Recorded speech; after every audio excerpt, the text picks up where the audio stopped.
La Russie a émis un avertissement concernant des abus présumés de la part des navires des pays membres de l'OTAN en mer Baltique.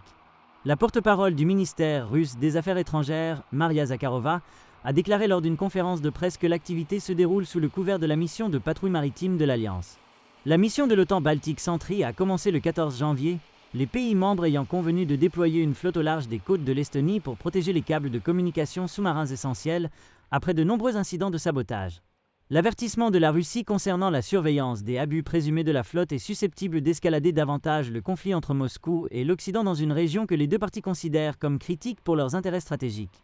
Les tensions ont été élevées entre l'OTAN et la Russie en raison du soutien continu des Alliés et de leur assistance militaire à Kiev, qui résiste à l'invasion illégale de la Russie. Lors d'une conférence de presse, Zakharova a déclaré « Il est clair que les actions de l'Alliance Atlantique visent, avant tout, non pas à accroître la sécurité, mais à contenir la Russie.